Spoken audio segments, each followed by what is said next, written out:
चलो स्टार्ट करते हैं। बात कर रहे हैं हम एनसीईआरटी के क्वेश्चंस की, लेसन 1, 2 और 3 की। ठीक है, अगर ये खत्म होते हैं तो एमटीजी स्टार्ट कर देंगे। ठीक है, यानी कि प्रीवियस क्वेश्चन। अब देखो पहला क्या कहता है, how can you charge a metal sphere positively without touching it. तो हम बोलेंगे बाय इंडक्शन। बाय इंडक्शन, अगर पॉजिटिवली चार्ज करना है उसको बिना छुए तो हम क्या करेंगे, उसके पास एक नेगेटिव चार्ज लेके जाएंगे और उसका दूसरा एंड जो न्यूट्रल है उसका दूसरा एंड हम कर देंगे अर्थ। ये है हमारा न्यूट्रल, इसके पास लेके आए हमें कैसे चार्ज करना है, नेगेटिव ना, तो इसके नेगेटिव लेकर आए तो उसने इसका पॉजिटिव अपनी तरफ इंड्यूस कर दिया और नेगेटिव इस तरफ इंड्यूस कर दिया। अब इसके नेगेटिव को अर्थ कर दिया, नेगेटिव को क्या कर दिया, अगर नेगेटिव अर्थ कर दिया तो सारा का सारा पॉजिटिव इक्वली डिस्ट्रीब्यूट हो जाएगा। हो गया काम। अगला क्वेश्चन देखो, एग्जाम्पल नंबर 1.2, इफ इतने इलेक्ट्रॉन्स हो 10⁻⁹ electrons move out of a body to another body, एक बॉडी से दूसरी बॉडी में 1 सेकंड में जाते हैं। कितने सेकंड में जाते हैं, एवरी सेकंड का मतलब 1 सेकंड। तो how much time is required to get a total charge of 1 coulomb on another body. तो 1 कूलम चार्ज भेजने में कितना टाइम लगेगा। 10⁹ इलेक्ट्रॉन्स को जाने में कितना टाइम लग रहा है, 1 सेकंड।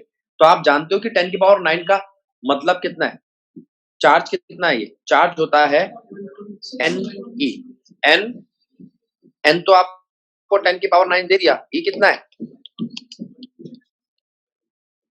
इतना कूलम। तो इस वक्त आपके पास चार्ज कितना है, 1.6 इंटू 10⁻⁹ कूलम। ठीक है, ये चार्ज है आपके पास एक का, सॉरी -10। ये तो आपके पास चार्ज है, ये क्या है आपके पास, चार्ज है आपके पास। और अगर आपके पास चार्ज है तो उस चार्ज से आगे आपको क्या निकालना है,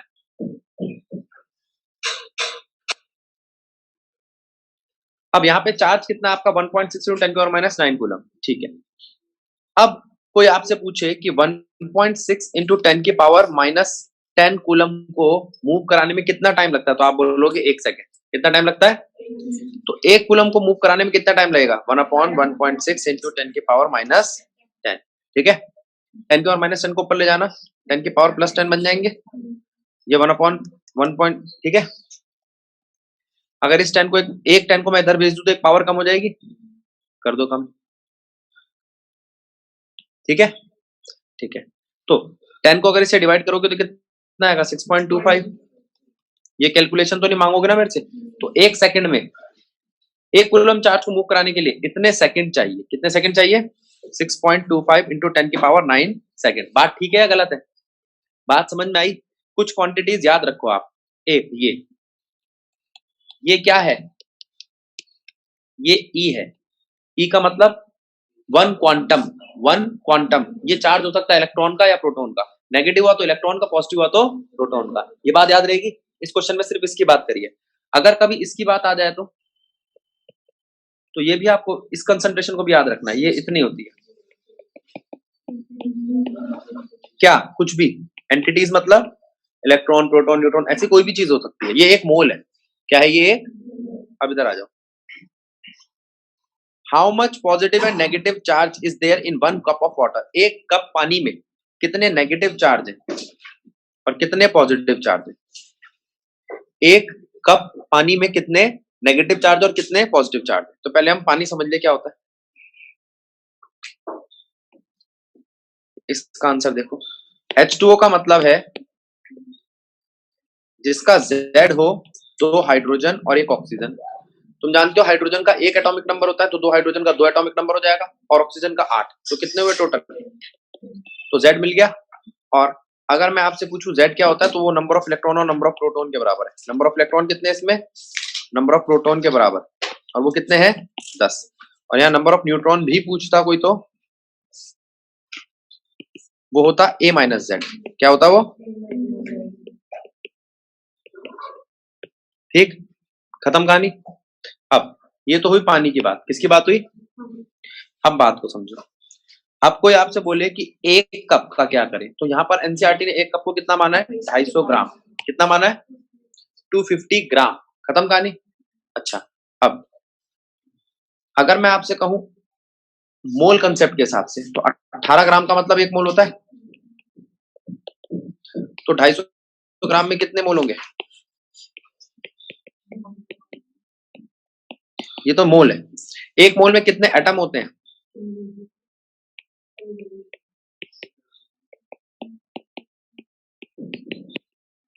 क्या होते हैं? एटम्स। इलेक्ट्रॉन तो नहीं। इलेक्ट्रॉन कैसे पता चलेंगे? अभी ऊपर बताया ना इलेक्ट्रॉन। किसके बारे में बात कर रहा हूं मैं बात कर रहा हूं पानी के बारे में। किसके बारे में? तो पानी के एटम में कितने इलेक्ट्रॉन होते हैं वो देखते हैं। अब देखो मैं लिख सकता हूं 250/18, ये तो मोल है। 6.022 ये नंबर ऑफ एटम्स है। क्या है? Number of. और एक एटम में कितने इलेक्ट्रॉन होते हैं? 10 इलेक्ट्रॉन। किसने बताया? एटम मत बोलो, मॉलिक्यूल बोलो इसको। क्या है ये? H2 मॉलिक्यूल है ना, ठीक है। तो एक मॉलिक्यूल में H2 कितने इलेक्ट्रॉन है? इतने। और प्रोटॉन कितने हैं? वो भी इतने ही है। उसने मेरे से इलेक्ट्रॉन प्रोटॉन मांगे हैं या चार्ज मांगा है? चार्ज मांगा है ना। तो ये क्या निकल कर आया है? ये तो N है। ये क्या है? ये क्या है? तो तुम कह सकते हो कि भैया हमारे पास N आ गया। N is equals to 250/18, 6.022, 10⁻23। अगर 23 को 10 से मल्टीप्लाई करूंगा तो 24 लिख दूं सीधा। इतने ही इलेक्ट्रॉन और इतने ही प्रोटॉन, ठीक। तो चार्ज कितना होगा? तो Q मस्ट बी Ne। क्या होना चाहिए? N कितना है? 250 डिवाइडेड बाय 18 मल्टीप्लाई में 6.022 10⁻24 मल्टीप्लाइड बाय, ठीक है। ये चार्ज है। पहले बताओ ये बात ठीक है या गलत है? ये यहीं पे समझ में आ गया? इसको अलग से पेज पे कराऊं? आ गया? अब जरा इसको एक बार नोट। अगर कभी कोई मोल कंसेप्ट वाला क्वेश्चन आए तो पहले इस चीज का ध्यान दो। ये फॉर्मूला है आपके पास Q इक्वल्स टू Ne। ये तो आपके पास है, इसको थोड़ी ढूंढना है, ढूंढना N को है, ठीक है। अगर आपको मॉलिक्यूल दिया, क्या दिया है? तो मॉलिक्यूल के अंदर इलेक्ट्रॉन्स या प्रोटॉन को ढूंढो। नंबर ऑफ इलेक्ट्रॉन कितने हैं, नंबर ऑफ प्रोटॉन कितने हैं, ठीक है। फिर उसके बाद उसको उसके चार्ज से मल्टीप्लाई करो। तो किसी मॉलिक्यूल के अंदर इलेक्ट्रॉन प्रोटॉन कैसे ढूंढोगे? तो ढूंढने का तरीका क्या है? एक, जैसे मान लो कोई ये मॉलिक्यूल है तो उसके पास कितने इलेक्ट्रॉन है? नंबर ऑफ इलेक्ट्रॉन्स मिल गए। फिर उसके बाद ये नंबर ऑफ इलेक्ट्रॉन्स किसके हैं? एक मॉलिक्यूल के। किसके? अब मोल कंसेप्ट लगाओ। एक मोल में कितने होते हैं? एक मोल में होते हैं इतने। ये क्या होते हैं? इलेक्ट्रॉन्स या मॉलिक्यूल्स? ठीक है। फिर उसके बाद क्या दिमाग लगाओ, ये मोल्स एक ही होंगे या मोल्स भी अलग अलग हो सकते हैं? मोल्स भी n हो सकते हैं। वो होता है given mass upon molecular mass. क्या होता है? तो आपको एक ये फॉर्मूला, एक ये फॉर्मूला और एक ये फॉर्मूला, ये तीन बातें लगानी है, तब जाके आपको क्या मिलेगा? n। क्या मिलेगा? याद रहेगा? मिश्रा जी बात ठीक है? इसको ध्यान में रखना। मैं वापस जा रहा हूं एनसीईआरटी पे। देखो example number 4, Coulomb's law for electrostatic force between two point charges and Newton's law of gravitational force between two stationary point masses। ठीक है। Both have inverse square law dependence on the distance between the charge and masses। पहला, compute the strength of these forces by determining the ratio of their magnitude for an electron and proton और two proton। आ जाओ। अब example number 2 क्या कह रहा है? Example number 4, पहले आपको पता होना चाहिए एक ग्रेविटेशनल फोर्स होती है। कैसी फोर्स होती है? और एक इलेक्ट्रोस्टैटिक फोर्स होती है। ग्रेविटेशनल फोर्स का फॉर्मूला है G m/r²। मैं आपसे पूछ रहा हूं किसका m? इलेक्ट्रॉन प्रोटॉन किसी का भी हो सकता है। अब यहां पर भी G Q1 Q2 upon r², K Q1 Q2। अब इस G की वैल्यू याद होनी चाहिए आपको और इस K की वैल्यू याद होनी चाहिए, ठीक है। अब देखो अगर इनकी यूनिट बनानी हो तो न्यूटन मीटर स्क्वायर पर केजी स्क्वायर, और यहाँ पे न्यूटन पर, बात ठीक है गलत है? तो आपसे ये दो फॉर्मूले समझ में आते हैं आपके। फिर वो कहता है किसके बीच में इंटरेक्शन करनी है, इलेक्ट्रॉन और प्रोटॉन के बीच में, इलेक्ट्रॉन और, तो वो इंटरेक्शन क्या काम करती है, कैसे काम करती है, देखो अगर मुझे ग्रेविटेशनल फोर्स लगानी है, कौन सी फोर्स लगानी है, तो मैं बात करूंगा किसकी, जी, मास ऑफ इलेक्ट्रॉन और मास ऑफ प्रोटॉन की और उनके बीच का डिस्टेंस। इस क्वेश्चन में डिस्टेंस दे रखा है 10⁻⁻10 मीटर, कितना दे रखा है, कुछ और दे रखा हो तो कुछ और रख लेना। और इलेक्ट्रोस्टैटिक फोर्स कैसे निकालोगे, चार्ज ऑफ इलेक्ट्रॉन और चार्ज ऑफ प्रोटॉन। लेकिन एक बात सुनो, चार्ज ऑफ इलेक्ट्रॉन प्रोटॉन बराबर होते हैं, क्या होते हैं, ठीक है, अच्छा माइनस साइन कंसीडर नहीं करेंगे। अगर मैं आपसे बात करूं इलेक्ट्रॉन और इलेक्ट्रॉन की, दो इलेक्ट्रॉन्स के बीच में फोर्स निकालो, तो ग्रेविटेशनल फोर्स चेंज हो जाएगी, क्योंकि मास ऑफ इलेक्ट्रॉन के बीच में निकाली जाएगी। लेकिन इलेक्ट्रोस्टैटिक फोर्स पे कोई फर्क नहीं पड़ेगा, किस पे फर्क नहीं पड़ेगा, बोलो बात ठीक है कि गलत है। अब इस पूरे पेज को देख लो जिसमें एग्जांपल नंबर 4 की बात करी हमने, ठीक है या गलत है। अच्छा, सिर्फ इसी की बात कर रहा है या कोई और बात भी कर रहा है, देखते हैं। पहले उसने कहा compute the strength of these forces by determining the ratio of magnitude. पहला केस फॉर इलेक्ट्रॉन प्रोटॉन, दूसरा case for two protons. Estimate the acceleration of electron and proton due to the electrical force of their mutual attraction when they are separated by, when they are 1 angstrom apart. अच्छा, अब तुम्हें क्या निकालना है, estimate क्या करना है, acceleration electron proton का। तो आप कहोगे कि भैया हम एक्सेलरेशन तो ऐसे निकाल सकते हैं कि एक्सेलरेशन का फॉर्मूला है फोर्स की रिस्पेक्ट में, किसकी रिस्पेक्ट में, क्या है फॉर्मूला है, force is equals to mass into acceleration होता है, मास ऑफ इलेक्ट्रॉन इनटू में एक्सेलरेशन ऑफ इलेक्ट्रॉन, और force is equals to mass of proton acceleration of proton.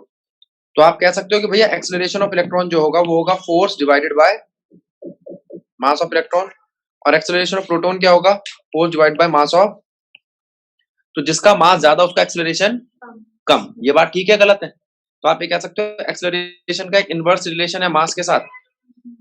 ये बातें समझ में आई, एग्जांपल नंबर 4 क्लियर हुआ, आगे चले।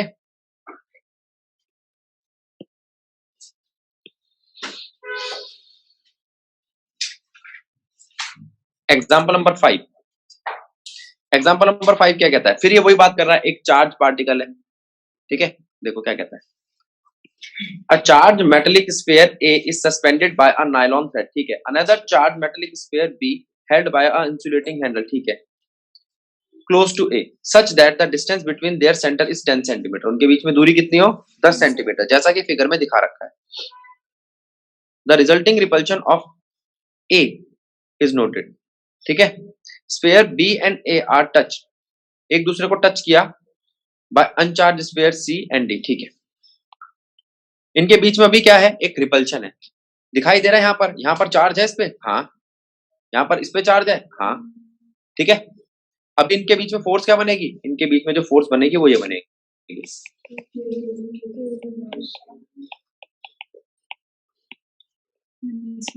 और आर क्या है आपका 10, वेरी गुड, तो 10 का स्क्वायर, ठीक है।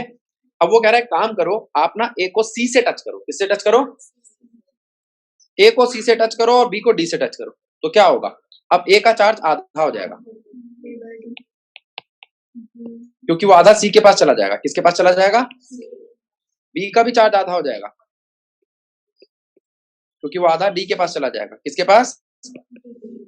अब वो कहता है ऐसा करने के बाद आप ए और बी को फिर से लाओ और उनके बीच का डिस्टेंस भी आधा कर दो, और फिर से आप डिटरमाइन करो नई फोर्स क्या आएगी, K q A dash q B dash upon,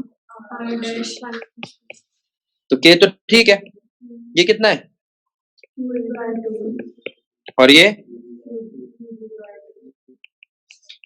और क्या मैं नीचे वाले को कह सकता हूं r/2, तो ये तो सेम आ गया, क्योंकि नीचे स्क्वायर पड़ा हुआ है, वो स्क्वायर ऊपर के दोनों के 2 को काट देगा, बात समझ में आई, ये सब सर के ऊपर से निकल गया, आगे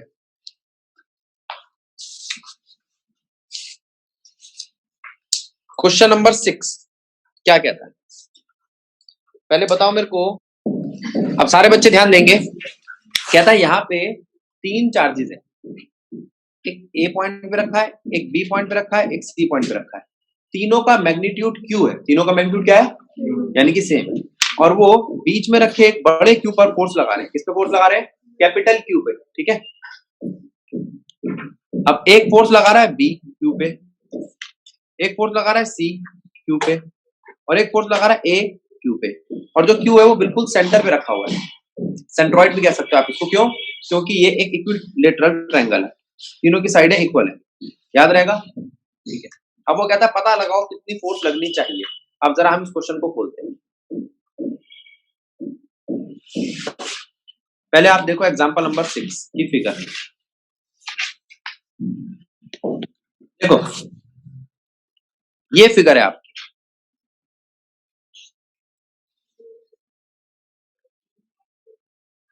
ठीक है। इस फिगर में ये है वो चार्जेस जो वर्टेक्स पे रखे हैं, ठीक है। और एक चार्ज रखा बिल्कुल बीच में रखा है।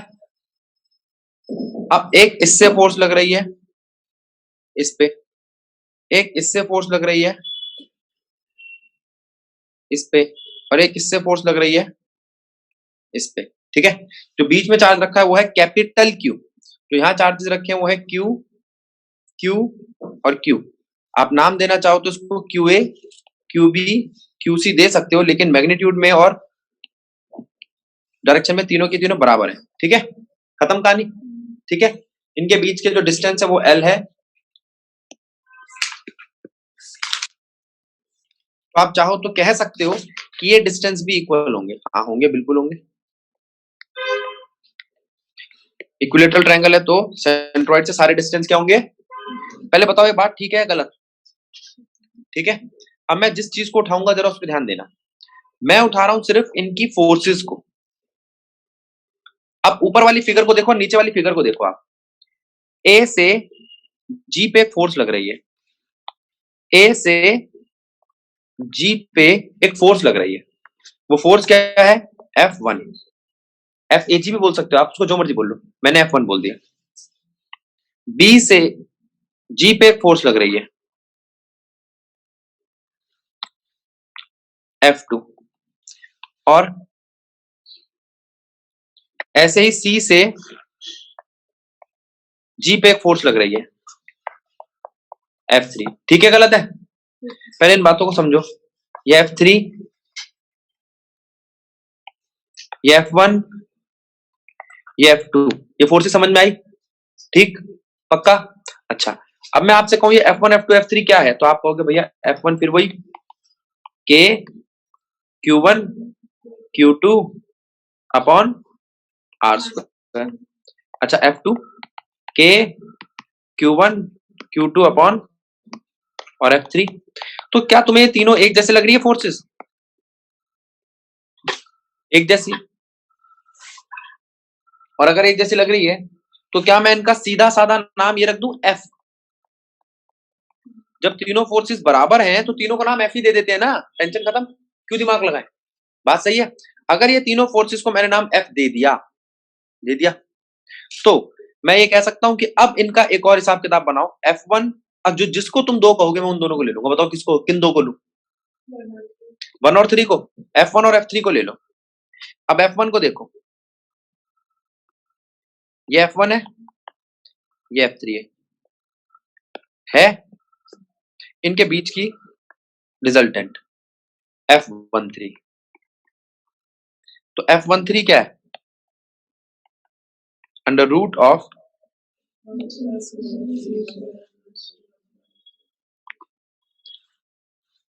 F1 का स्क्वायर। अब ये कौन सा फॉर्मूला कोई बताएगा? लॉ ऑफ, ये तो 11वीं में देखा था हमने। कॉस, ये एंगल कितना बैठेगा 120, 120 बेटा, ये सारे 120 एंगल है, ठीक है। अगर कोई पूछे आपसे F2 और F3 में कितना एंगल है, वही 120, और F1 और F2 में कितना एंगल है, वही 120। याद रहेगा, ठीक है। ये बात समझ में नहीं आई तो पूछो, इसी का बात समझ में आई? अगर ये 120 एंगल है तो आप जानते हो cos 120 कितना होता है, -हाफ कितना होता है। तो F13 कितना आएगा, F² plus F square plus 2 F F minus 1/2 आएगा। तो F13 कितना आएगा? एफ कितना आएगा? या पूरा सॉल्व करूं? नहीं कर देते हैं बेटा, तू तो अच्छी बच्ची है, अभी बहुत सारे बच्चे नहीं समझ में आया होगा। ये 2 से 2 कट जाएगा। मुकुल कैसे कटाई बताऊं? इतना तो मुझे भी नहीं आता। तो एफ आएगा। F13 कितना आएगा आपका? एफ कहाँ आ रहा है? एफ की डायरेक्शन कहाँ है? दिख रही है ये? इस डायरेक्शन को देखना। और F2 की डायरेक्शन कहाँ है? अभी हमने F2 को नहीं देखा ना, अब F2 को भी देख लेते हैं।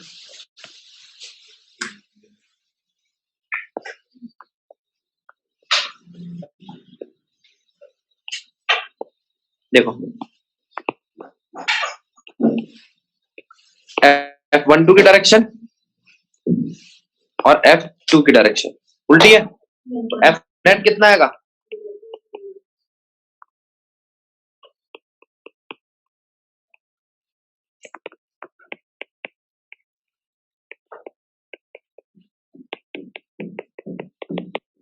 आएगा। खत्म कहानी। अब इसी के जैसा एक और क्वेश्चन है, क्वेश्चन नंबर 7, लेकिन उसमें चार्जेस अलग है। यहाँ पे माइनस क्यू है और यहाँ पे प्लस क्यू है। ठीक ठीक। अब जरा फिर से देखो इस फिगर को। एग्जाम्पल नंबर 7 देखेंगे सारे बच्चे।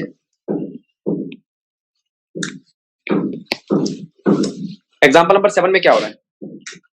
फिर वही ट्रायंगल लिया हमने, फिर वही फोर्सेस लगाएंगे।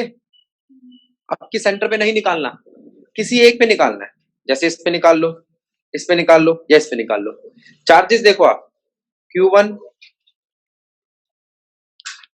माइनस Q, एक बार चेक कर लेना बेटा, मैं कहीं गलत ना लिख दूं। Q2 यहाँ Q3 आएगा, ऊपर Q3 है। Q3 और यहाँ पर क्या है बेटा? Q2 या Q1? जहां मैंने अभी 2 लिखा है, ये प्लस का है, Q2 भी प्लस का है। खत्म कहानी। पक्का। अब मैं आपसे कह रहा हूं फोर्स फाइंड करो Q1 पे। फोर्स ऑन Q1 किसकी वजह से? ड्यू टू Q2 और Q3। Q2 और Q3 की वजह से Q1 पे फोर्स फाइंड आउट करो। करें? आ जाओ। तो तुम मुझे बताओ कि इस Q1 को Q3 क्या करेगा? अट्रैक्ट या रिपेल? अट्रैक्ट करेगा। पॉजिटिव को नेगेटिव क्या करता है? तो ये अट्रैक्ट कर रहा है। ठीक है। अच्छा, Q1 को Q2 क्या करेगा? क्योंकि पॉजिटिव को पॉजिटिव क्या करता है? रिपेल कर रहा है, मतलब बाहर की तरफ एरो बना दिया, और अट्रैक्ट कर रहा है दोनों के बीच में बना दिया। अब जरा देखना ये एंगल क्या आया ना आया? बात ठीक है? पक्का। अब नाम देखना क्या है फोर्स के। फोर्स 1 3 और यहाँ फोर्स क्या है? बात ठीक है गलत है? अब इसका रिजल्टेंट कहाँ आएगा? जो फोर्स 1 आएगा वो कहीं यहाँ आएगा, आएगा। उसको मैं फोर्स 1 नाम दे दूं। नेट फोर्स को कैसे निकालूंगा? By law of parallelogram. किससे निकालूंगा? बात ठीक है गलत है? ठीक है। तो क्या आप ये कह सकते हो कि F1 to 2 है हमारे पास? क्या है वो? K Q by R square. R किसको बोला इस बारी? इसको। ठीक बात है गलत बात है? बोल बेटा। अब एक ये तो आया F1 to 2, F1 to 3 कितना आएगा? K Q by R square. Minus plus यहाँ नहीं आएगा। यहाँ माइनस प्लस क्यों नहीं आया? डायरेक्शन भी यूज कर चुके हैं ना, दो बारी थोड़ी यूज करेंगे। अब ये कितना है? अब इसको अगर मैं देखूं तो जो ऑरेंज कलर से अभी हमने बनाया था वो ये था। हाँ, तो इसमें लॉ ऑफ पैरेललोग्राम लग जाएगा, जिससे रिजल्टेंट आए। F12 है, F13 है, और F कितना आएगा? F1। F1 आएगा अंडर रूट ऑफ F12 का स्क्वायर F13 का square plus 2F1 2F13 cos कितना है, कॉस कितना है, कॉस 120। बात ठीक है गलत है? ठीक है, तो ये चीज समझ में आई या नहीं आई? अगर ये वाली चीज समझ में आ गई तो मैं दूसरे वाली फोर्स पे पहुंचू, आ जाऊं। अच्छा, इसको समझा दिया तो इसी से आप दोनों फोर्सेस कर लोगे, मैं सिर्फ उनके डायग्राम समझाऊंगा आपको। ठीक है, देखो अब हम बात कर रहे हैं Q2 चार्ज पे कैसे फोर्स लगेगी। अब ये प्लस का charge Q1 positive, Q2 positive pay एक रिपल्सिव फोर्स लगाएगा। कैसे फोर्स लगाएगा, कैसे फोर्स लगाएगा? और Q3 नेगेटिव Q2 नेगेटिव से कैसी फोर्स लगाएगा, कैसी फोर्स लगाएगा? अट्रैक्टिव। ठीक है, अब एंगल कितना बनता दिख रहा है आपको? 120। और रिजल्टेंट क्या है? तो आप इसको कर लोगे, सेम है तो बिल्कुल जैसा साइड वाला था वैसा ही है। अब तीसरी फिगर देखो आप, इस वाले में ये नेगेटिव चार्ज इन दोनों चार्जेस से कैसे होगा, अट्रैक्ट या रिपेल? अट्रैक्ट। देखो इससे भी अट्रैक्ट होगा और इससे भी अट्रैक्ट होगा, होगा है ना? और अगर होगा तो एंगल कितना बैठेगा? 60। शाबाश, 60 एंगल कितना बैठेगा? और रिजल्टेंट कहाँ आएगा? तो ये क्या है आपका F3 और ये क्या है F31 और ये F32। ठीक है, तो ये समझ में आया या नहीं आया? पक्का एंगल इस बार 60 होगा। ठीक बात है, गलत बात है? दीपक समझ में आया? अब इस क्वेश्चन पे ध्यान देंगे। An electron falls through a distance of 1.5 centimetre in a uni electric field, uniform electric field. ये पहले तो आप ये देख लो इलेक्ट्रिक फील्ड का मैग्नीट्यूड कितना है, 2 इंटू 10 की पावर 4। इलेक्ट्रिक फील्ड का मैग्नीट्यूड कितना है? 2 इंटू 10 की power 4। The direction of the field is reverse. फिर डायरेक्शन को उल्टा कर दिया, पहले थी नेगेटिव से पॉजिटिव, फिर बाद में कर दी पॉजिटिव से नेगेटिव। बात ठीक है गलत है? Clear, clear. तो मैंने आपसे पूछा कि अगर इलेक्ट्रिक फील्ड दी हुई है, अभी तो ये दिया है, हाँ ये बताया कि यहाँ पर इलेक्ट्रॉन रखा है, यहाँ पे प्रोटॉन रखा है। अच्छा, इलेक्ट्रॉन को रिपेल करेगा? बिल्कुल करेगा। ये फील्ड इस इलेक्ट्रॉन को रिपेल करके नीचे भगाएगी और ये फील्ड प्रोटॉन को रिपेल करके नीचे भगाएगी। ठीक है, अच्छा और कुछ दिया यहाँ पर, देखते हैं। The direction of the field is reverse and keeping the magnitude unchange and proton falls through the same distance. पहले इलेक्ट्रॉन फॉल किया था, फिर प्रोटॉन। कंप्यूट द टाइम, क्या निकालना मुझे, कितना टाइम लगेगा। एक चीज और दिया, डिस्टेंस। क्या दिया है यहां पे आपको, इनके बीच का डिस्टेंस 1.5 सेंटीमीटर भी दिया है। यहां तक बात समझ में आई? अशित बात समझ में आई? ठीक है, अब मुझे निकालना क्या है, मुझे निकालना है टाइम। मुझे क्या निकालना है? टाइम। अब देखना जरा,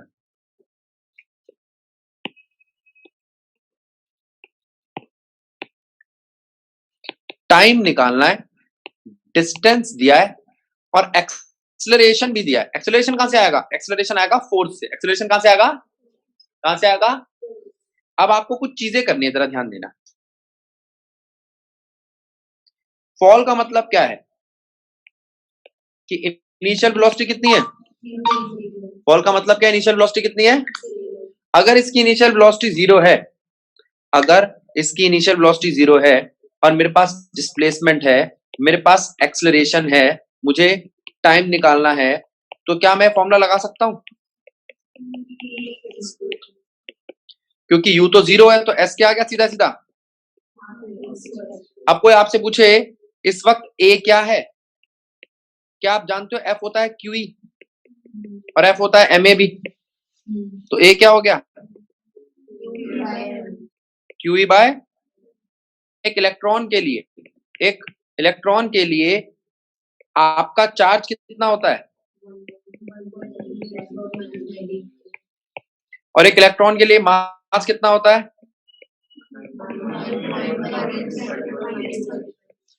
सही बात है, गलत बात है? ये कंसेप्ट बना नहीं आया समझ में? सुरेश क्या नाम था बेटा? नितिन समझ में आया? राजीव, अरुण समझ में आ गया? ठीक है। तो अगर यहां से एक्सलरेशन आ गया, अगर यहां से एक्सलरेशन आ गया तो उसको अगर मैं इसमें लगाऊं एस के फॉर्मूले में, S equals to half a t square, तो आपके पास टाइम आ जाएगा। टाइम कितना आएगा? 2s बाय ए का अंडर रूट आएगा। खत्म क्वेश्चन, समाप्त। अच्छा क्वेश्चन नहीं। अब इस क्वेश्चन पे ध्यान दो। पहले इस क्वेश्चन को देखो क्या कह रहा है। 2 point charges Q1 Q2 of magnitude 10⁻⁸ coulomb है और 10⁻⁻8 कूलम। जब चार्जेस सेम मैग्नीट्यूड के ऑपोजिट साइन के, इसका मतलब वो डाइपोल है। क्या है? क्या है? तो ये तो एक डाइपोल है भैया। ये क्यों है डाइपोल? क्योंकि एक का चार्ज है प्लस का 10⁻⁸ कूलम और एक का माइनस का 10⁻⁸ कूलम। चार्जेस तो पता चल गए। डिस्टेंस कितना है इनके बीच में? डिस्टेंस है 0.1 मीटर अपार्ट। कितना डिस्टेंस है? 0.1 मीटर अपार्ट। इसके बाद आपके पास डिस्टेंस है, आपके पास चार्जेस का मैग्नीट्यूड है, ठीक है। Calculate the electric field at point A B C. तो ए बी सी को ढूंढो।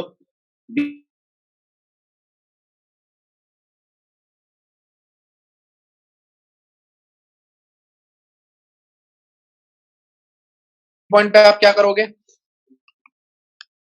मिड पॉइंट पे आप देखोगे कि एक पॉजिटिव चीज, एक बीच वाले, अगर मान लो आप इसको पॉजिटिव लेके चलते हो, यहां पर मान लो कि एक पॉजिटिव चार्ज रखा है। क्या रखा है? तो पॉजिटिव पॉजिटिव को क्या करेगा और पॉजिटिव नेगेटिव को क्या करेगा? अगर रिपेल की डायरेक्शन ये है और अट्रैक्ट की डायरेक्शन ये है तो दोनों तो ऐड होंगी। दोनों यहां पर सब्ट्रैक्ट मत करना। बच्चा पता है क्या सोचता है कि भैया यहां से एक फोर्स लग रही है, यहां से एक फोर्स लग रही है तो कट जाएंगी, या यहां से इस पे इलेक्ट्रिक फील्ड लग रही है कट जाएगी। नहीं, एक पॉजिटिव चीज है, पॉजिटिव चीज इस पे जो इंपैक्ट डालेगी, नेगेटिव चीज उसका उल्टा डालेगी। क्या डालेगी? यूं समझ लो, पॉजिटिव अगर इसको दे रहा है तो नेगेटिव इससे ले रहा है, तो देखा जाए तो दोनों की डायरेक्शन कैसी हो गई? तो बीच वाले पॉइंट पर क्या होना चाहिए? ऐड। तो तुम ये कह सकते हो कि भैया अगर मुझे इलेक्ट्रिक फील्ड ए पे निकालनी है तो वो इक्वल होगी इलेक्ट्रिक फील्ड 1 से और 2 से, ठीक है। तो अगर हम बात करें ये E1 और E2 क्या है, तो आप कहोगे, तो यहाँ पे E1 और E2 है क्या आपका? E1 और E2 क्या है? E1 है ये A से, ये जो 1 है Q1 से A पर जो फोर्स वो लग रहा है, इलेक्ट्रिक फील्ड लग रही है, वो क्या है आपका? K Q1 divided by distance. क्या है ये? अगर मैं इसको R कहता हूं, इस पूरे को R, तो मैं कहूंगा R/2। क्या? ये ध्यान रखना बेटा, कहीं गलती मत कर देना, पूरा R मत ले लेना, ठीक। ये गलती हो जाती है इसलिए बोल रहा हूं। और वो R कितना है? वो R है आपका 0.1 मीटर, तीनों तरफ 0.1 मीटर है, ठीक है। तो R/2 कितना हुआ? 0.05 मीटर, ठीक। अब मैं आपसे पूछ रहा हूं, अगर ये 0.1 है और अगर ये 0.5 है तो ये निकल जाएगा ये डिस्टेंस किससे? पाइथागोरस से निकल जाएगा। और अगर ये पाइथागोरस से निकल जाएगा तो ये भी आपके पास होगा, ठीक। अब मैं इसको बोल रहा हूं क्या? R C. सी क्यों नाम दिया? सी पॉइंट के लिए, ठीक है। तो अगर मैं आपसे पूछूं कि इलेक्ट्रिक फील्ड सी पॉइंट पे निकालो, तो आप कहोगे कि भैया सी पॉइंट पे हम एक फॉर्मूला लगा सकते हैं इक्विलेटरल वाला और इक्विटोरियल वाला, और बी पॉइंट पे निकाल सकते हैं एक्सियल वाला। तो ईसी क्या है? ई इक्विटोरियल, और ईबी क्या है? ई एक्सियल। लेकिन याद रखो यहां पर मैं वो ए निग्लेक्ट नहीं करूंगा। मैंने आपको बताया था ए को निग्लेक्ट कर दो फिर फॉर्मूला बनाओ, ठीक है। यहां मैं वो ए निग्लेक्ट नहीं करूंगा। देखते क्या है, अब जरा ध्यान देंगे। इक्विटोरियल के लिए ये फॉर्मूला लगेगा, एक्सियल के लिए ये फॉर्मूला लगेगा। मेरी बात सुनो, इक्विटोरियल के लिए फॉर्मूला लगेगा, एक्सियल के लिए फॉर्मूला लगेगा। फिर आप कहोगे भैया वो वाले कब लगते हैं? ये वाले। एक इक्विटोरियल ये भी तो होता है KP/R³ और ई एक्सियल ये भी होता है K2P/R³। ये कब लगते हैं? ये तब लगते हैं जब R और A में बहुत बड़ा डिफरेंस हो। R बहुत बड़ा हो या R का स्क्वायर बहुत बड़ा हो A के स्क्वायर से, तब लगते हैं, ठीक है, क्या यहाँ पर बहुत बड़ा फर्क है? नहीं। एक बात बताओ, 0.05 और 0.1 में क्या बहुत बड़ा डिफरेंस है? ये है क्या आपका, ये है ए और ये है आपका आर। क्या ए और आर में बहुत बड़ा फर्क है? नहीं है, ए और आर में बहुत बड़ा फर्क। और ए क्या होता है? ए होता है 2a। 2a होता है लेंथ ऑफ डाइपोल। इधर आ जाओ, यहां बनाते हैं डाइपोल। दिख रहा है कितना डिस्टेंस है डाइपोल के बीच का?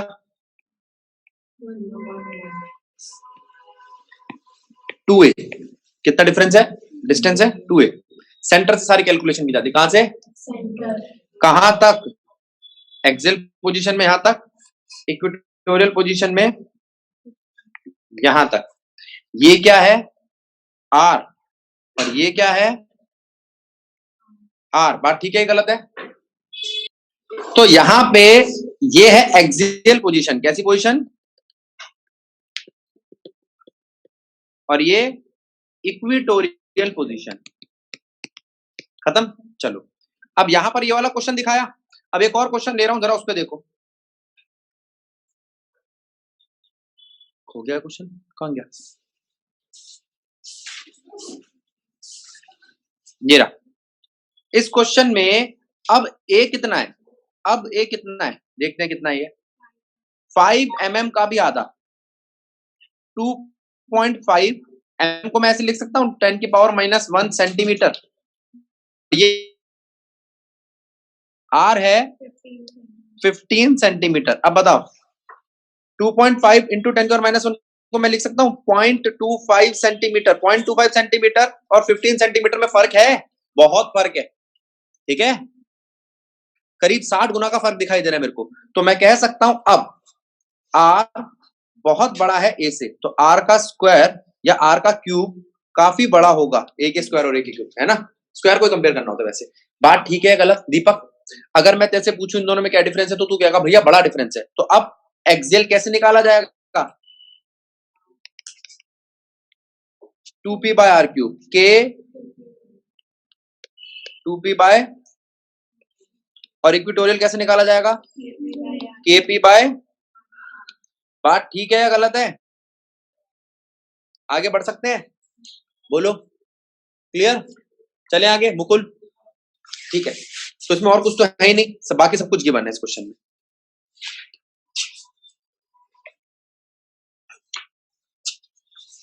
क्वेश्चन नंबर 11 बहुत इंपॉर्टेंट है। क्या कह रहा है जरा ध्यान देंगे सारे बच्चे।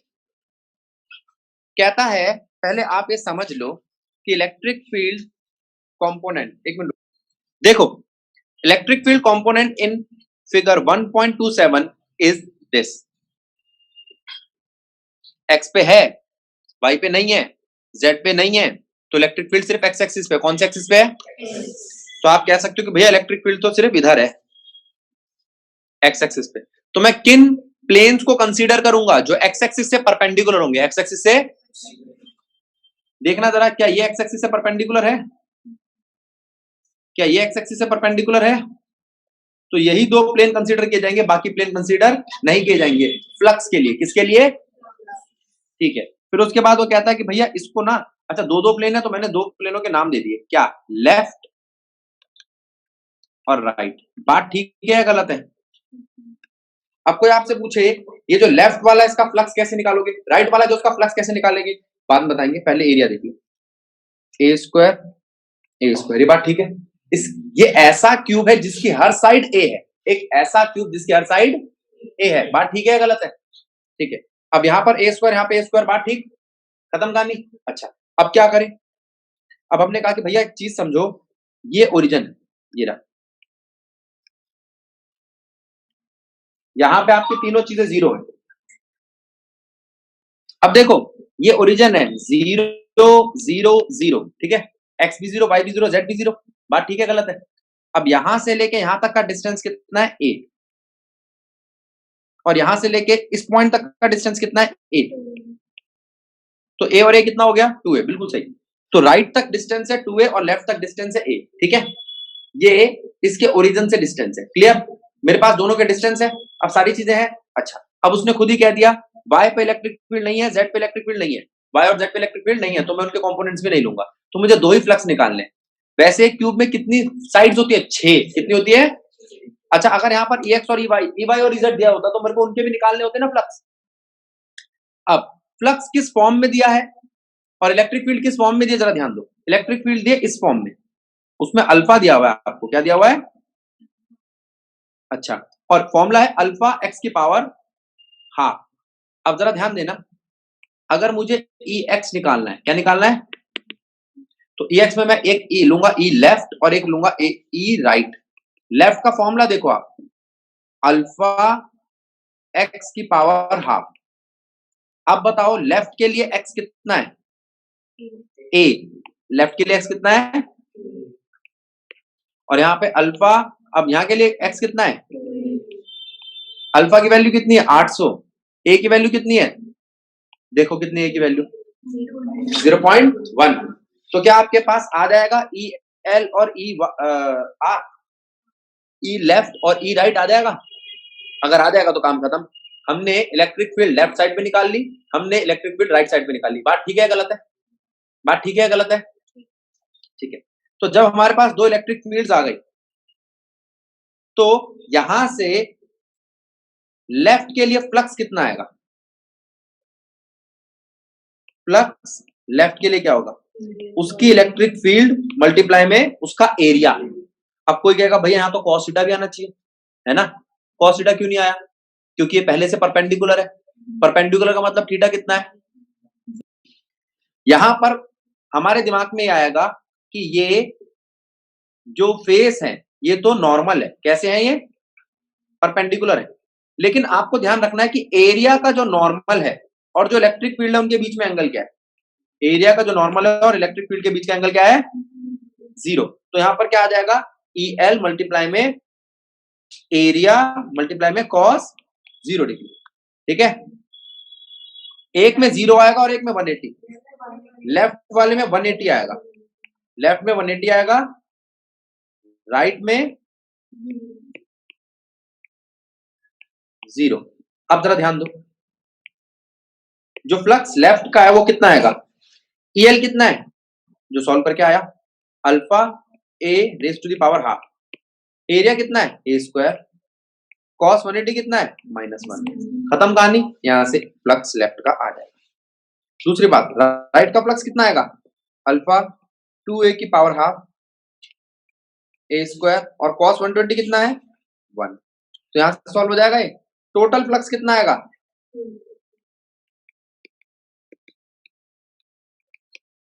आ जाएगा? बोलो। अब टोटल फ्लक्स आ गया तो चार्ज कितना होगा? टोटल फ्लक्स जो होता है वो होता है, तो क्यों आ जाएगा? बोलो, बात सही है गलत है? यहां तक कंसेप्ट बना? चल सकते हैं आगे? ठीक है, अगला क्वेश्चन ध्यान दो। एग्जांपल नंबर 12 में क्या कहता है? An electric field is uniform and in the positive x direction for positive and uniform with same magnitude but in negative x direction for negative x axis. अच्छा ठीक है, it is given that the E is this. Magnitude दे दिया। I का मतलब जानते हो आप? x axis. I का मतलब ये पूरी इलेक्ट्रिक फील्ड कहां फैली हुई है? x एक्सिस पे। I से पता चला ना? जरा पीछे वाले क्वेश्चन में देखना कि क्या वहां पे भी I दिया था आपको? नहीं, वहां x यहां लिखकर दे दिया था। या तो वैसे x लिख दे तो पता चल जाता है, जे की फॉर्म में लिख दे। तो हमें ढूंढना है कि वो किस डायरेक्शन में दे रहा है। ये बात समझ में आई? अच्छा, x एक्सिस अगर 0 से बड़ा हो मतलब पॉजिटिव डायरेक्शन में पॉजिटिव 200 और नेगेटिव डायरेक्शन में, बात ठीक है गलत है? खत्म कहानी। A right circular cylinder of length 20 centimeter had radius 5 centimeter, has its center at the origin and its axis along the x-axis, so that one face is at plus 10 centimeter and other face is at minus 10 centimeter। चलो बना के देखते हैं क्या बोल रहा है। अब जो हमने इसकी इतनी सारी इंग्लिश सुनी उसमें हमें क्या पता चला? एक तो सिलेंडर है, ठीक है, उस सिलेंडर का इस तरीके से फेस रखे हुए, ठीक है, ये ओरिजिन है, ये वाला फेस कहाँ है और ये वाला फेस कहाँ है, ये है -10 पे, कहाँ है, और ये है +10 पे, कहाँ पे है, ठीक ठीक। नेगेटिव में इलेक्ट्रिक फील्ड कैसी है, नेगेटिव। पॉजिटिव में इलेक्ट्रिक फील्ड कैसी है, पॉजिटिव। तो जो पहले थीटा की दिक्कत थी वो खत्म हो गई, नेगेटिव के लिए नेगेटिव, पॉजिटिव के लिए पॉजिटिव, इसका मतलब थीटा कहीं पे भी 180 नहीं आएगा, 0 ही रहेगा, ये बात ठीक है। अब एक बात समझो, यहां से एक नॉर्मल आएगा, यहां से एक नॉर्मल आएगा और यहां से एक नॉर्मल आएगा, ये क्या है, सरफेस नॉर्मल। कैसे नॉर्मल है, N1,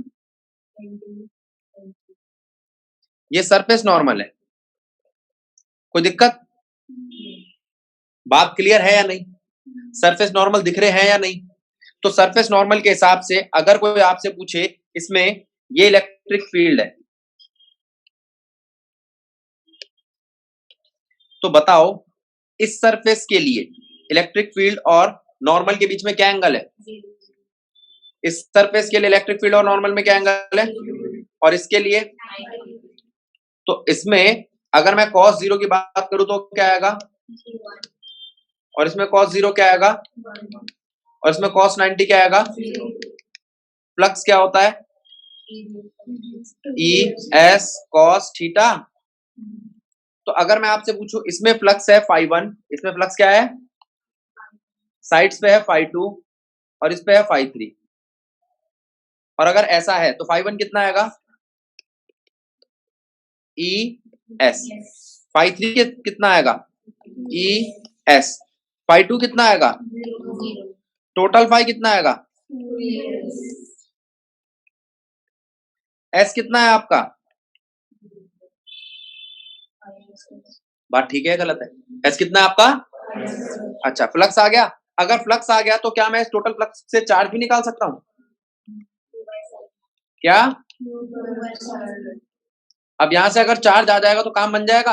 अब मुझे नहीं पता इसने क्या क्या चीजें पूछी हैं, एक बार आप इस क्वेश्चन को रीड करो और देखो क्या क्या चीजें वो आपसे पूछ रहा है। एक क्वेश्चन नंबर 13 पूछा है और एक पूछा है क्वेश्चन नंबर 14।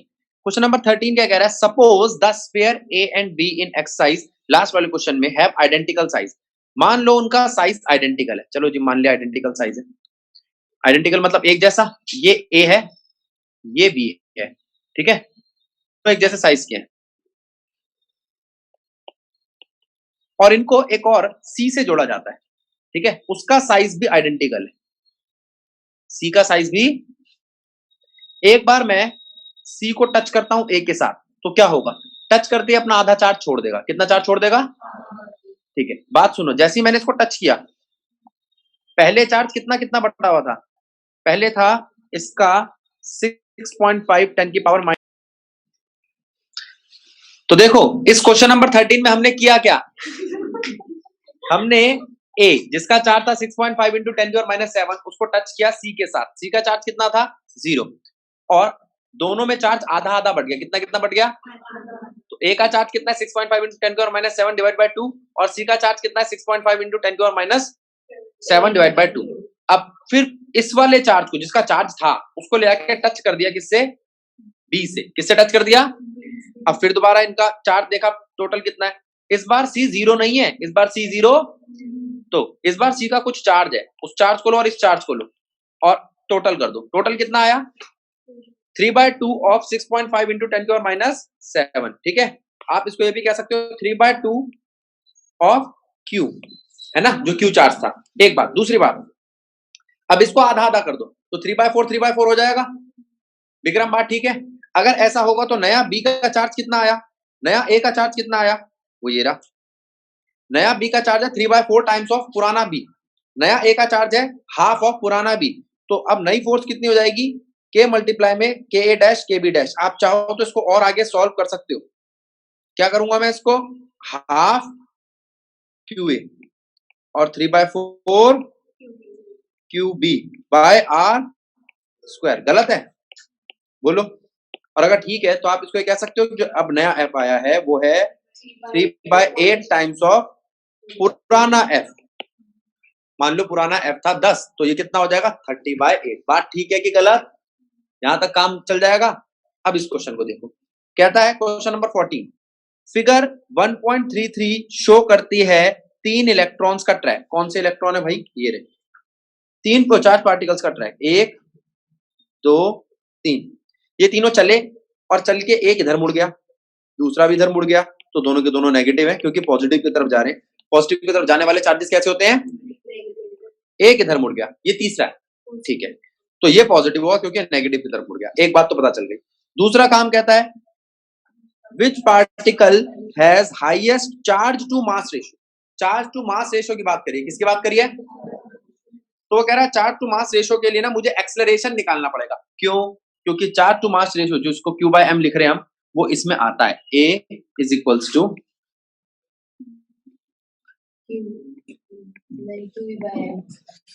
अगर इलेक्ट्रिक फील्ड कांस्टेंट है, अगर इलेक्ट्रिक फील्ड कांस्टेंट है तो जो तुम्हारा एक्सेलरेशन और चार्ज बाय मास पे डिपेंड करता है।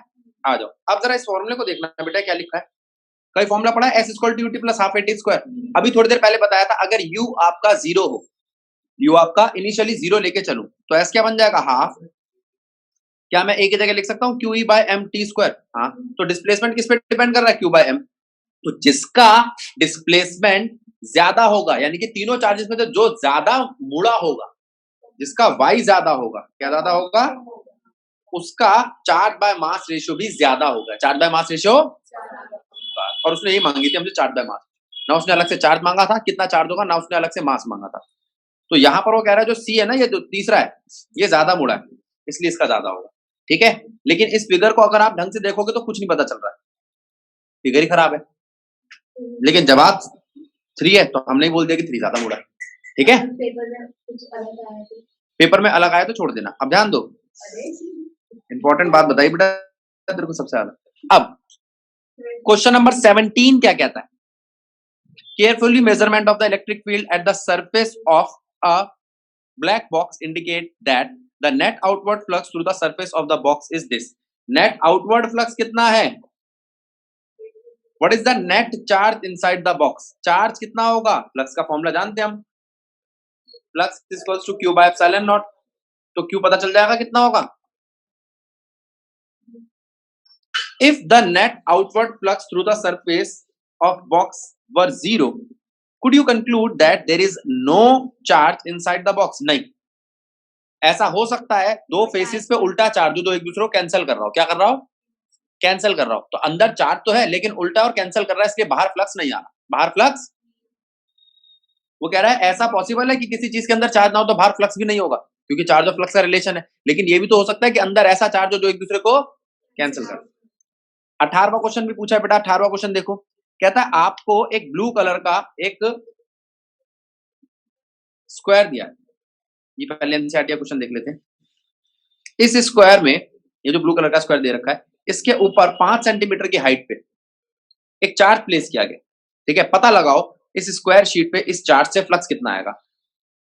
A point charge plus 10 microcoulomb is at a 5 centimetre directly above the center of the square of 10 centimeter as shown in figure. What is the magnitude of the electric flux through the square? इस square से कितना flux पैदा होगा? तो मैंने कहा भैया पहले काम करो, ये जो आपने डब्बा बनाया ना, इस डब्बे से क्यूब बना लो। क्या बना लो? इस डब्बे से क्या बना लो बेटा? चलो बना लेते हैं। और उस क्यूब को देखो, क्या ये जो चार्ज है उस क्यूब के अंदर आ रहा है?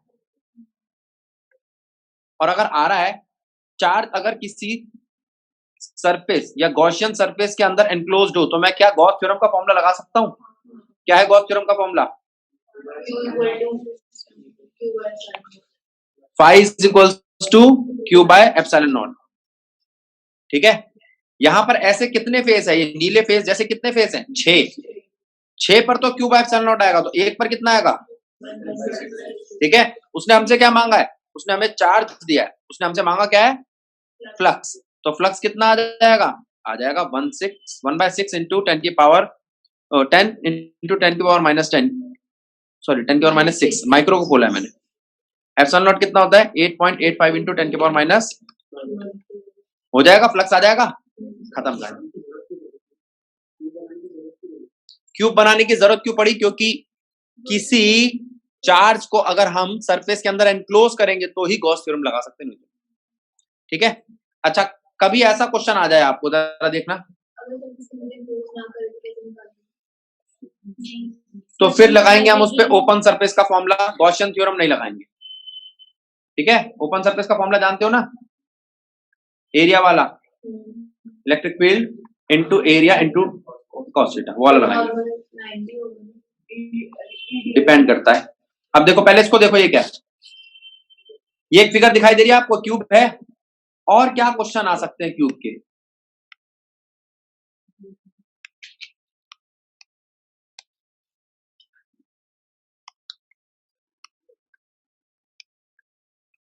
ऐसा हो सकता है कि क्यूब के किसी कॉर्नर पर चार्ज रखा हो, तो क्या होगा? 1/8 कितना होगा? हाँ ठीक है। अच्छा ऐसा हो सकता है क्यूब के किसी फेस पे रखा हो, 1/2 हाफ हो जाएगा। क्यूब के किसी एज पे रखा हो, अब बोल, 1/12 बिल्कुल गलत, 1/4। एक एज ना 4 कमरों से बांटा जाता है। कितने कमरों से बांटा जाता है? 4। इसने पता है क्या सोचा? इसने कहा कि भैया एक कमरे में तो 12 एज होते हैं, 12 हिस्सा कर देती हूँ। ये 12 के 12 एज पे थोड़ी लगा है, एक एज पे लगा, और वो एक एज कितने कमरों से बांटा जा रहा है? 4। तो जैसे तू बोल रही है इस हिसाब से तो बेटा 1/6 होना चाहिए था। ठीक है, ये चलने की कोशिश, चलो कोई बात नहीं, अच्छी बात है। और अगर चार्ज बिल्कुल बीच में है तो फुल। अब बात समझ में आई क्यों बीच में चार्ज रखा? अब ये रहेगा ना, और ऐसे आते हैं क्वेश्चन। और ऐसा भी हो सकता है कि 2 हो तो कोई दिक्कत नहीं है, 2/8, कोई समस्या तो नहीं है। चलो 18वां क्वेश्चन भी हो गया।